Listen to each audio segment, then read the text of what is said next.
Obra literaria: Sufrimiento, muerte y resurrección de nuestro Señor Jesucristo. Capítulo 9. Resucitó. Parte 2.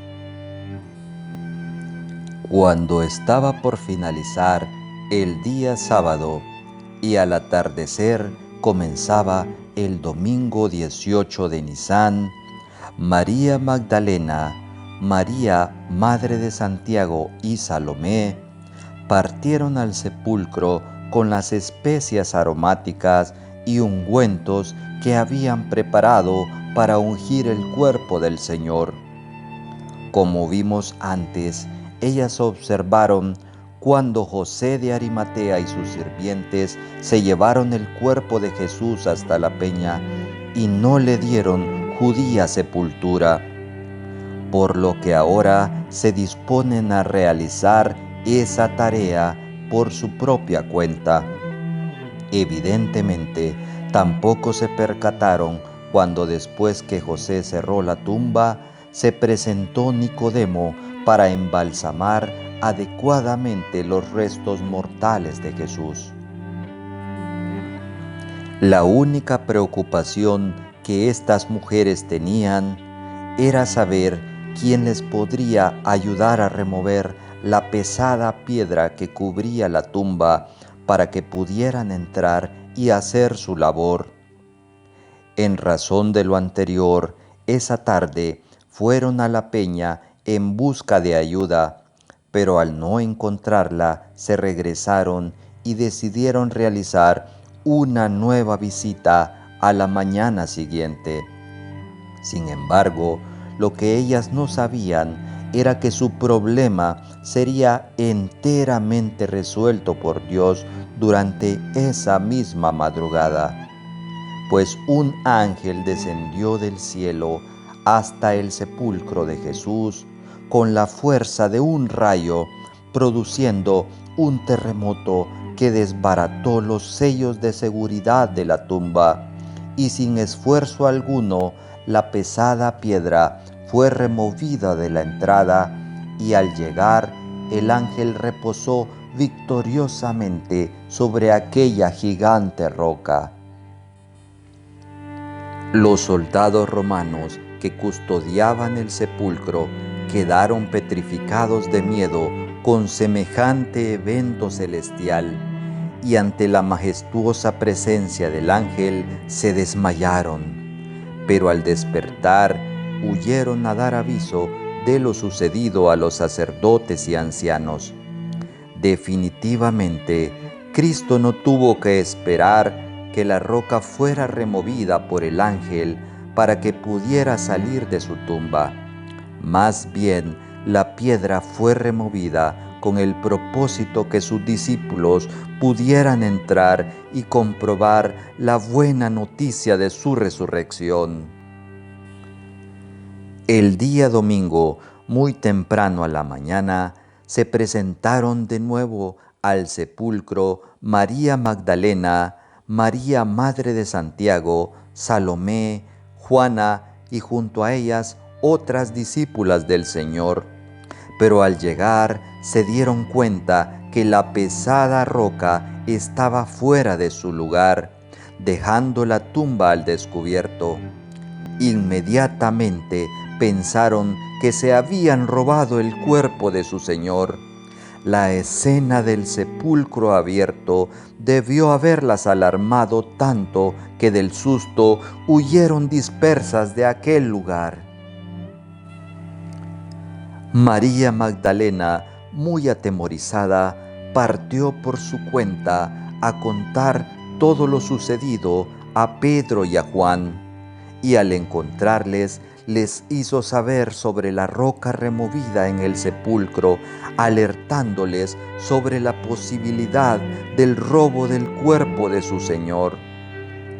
Ante el impacto de la noticia, ellos también fueron al sepulcro rápidamente y María iba detrás de ellos.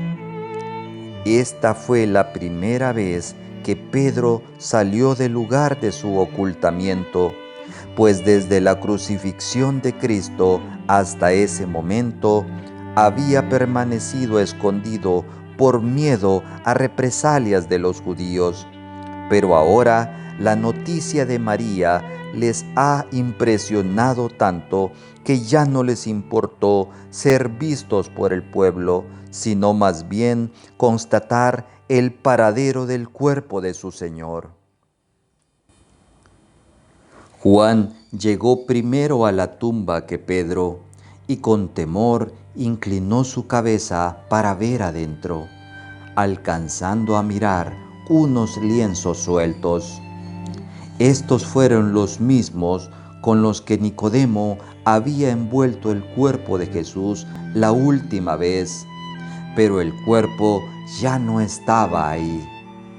La escena de la tumba vacía fue suficiente para que el discípulo amado de Jesús creyera en su resurrección.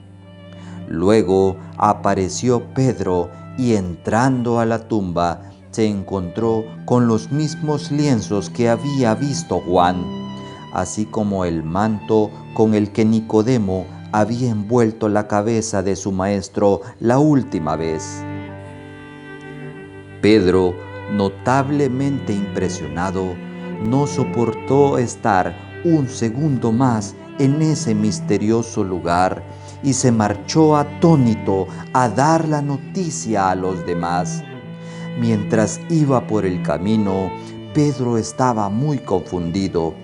La tumba vacía era una realidad muy fuerte que confrontaba su incrédulo corazón.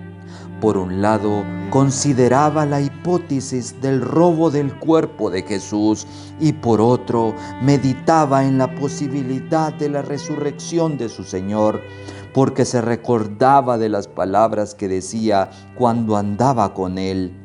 Yo soy la resurrección y la vida. El que cree en mí, aunque esté muerto, vivirá. Cuando ellos ya se habían ido del sepulcro, llegó nuevamente la Magdalena y se quedó afuera llorando ante la incertidumbre de los restos mortales de su amado Señor. Ella se había propuesto embalsamar su cuerpo y diligentemente madrugó esa mañana para estar en ese lugar, pero ahora se encuentra muy conmocionada. María, desesperada, decidió ingresar a la tumba para ver si encontraba algún rastro que brindara una pista sobre el paradero del cuerpo de su Señor. Pero sucedió que al entrar se encontró con dos ángeles sentados justamente en el espacio donde el cuerpo de Jesús había sido puesto la última vez. Un ángel se encontraba en la cabecera y el otro donde habían estado sus pies. María, visiblemente alterada, no los reconoció y se sinceró con ellos al manifestarles su preocupación por el destino que había tenido el cuerpo de Jesús.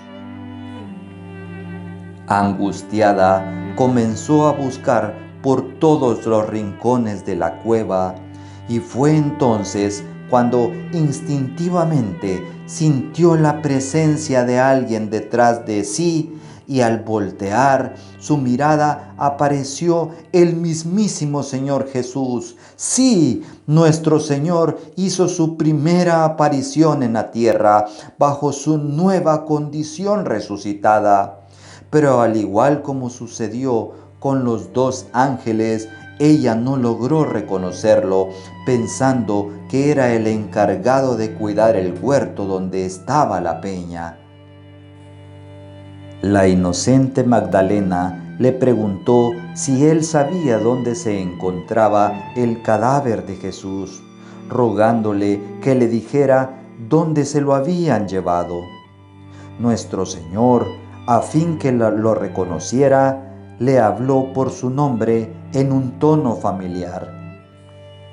Fue hasta entonces que María lo reconoció y de la emoción quiso tocarlo, pero el Señor la tranquilizó y no se lo permitió, porque todavía no había subido ante la presencia de su Padre para ser glorificado.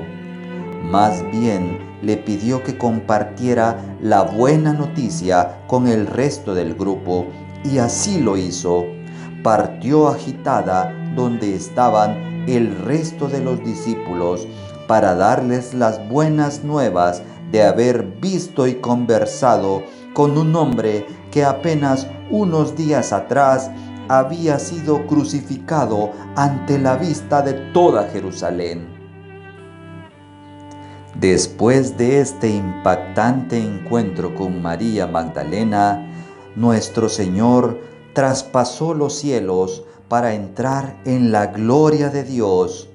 Por fin se presentó ante su Padre en condición de precursor y primer hombre resucitado de entre los muertos, allanando el camino para nuestra salvación. Con este grandísimo acto, nuestro magnífico Salvador se mostró ante Dios de una vez y para siempre, para ofrecerse como el sacrificio por medio del cual Dios puede perdonar nuestros pecados, dando cumplimiento con la fiesta de la primera cosecha de Israel, cuyo registro bíblico expresa: las primicias de los primeros frutos de la tierra llevarás a la casa de Jehová tu Dios.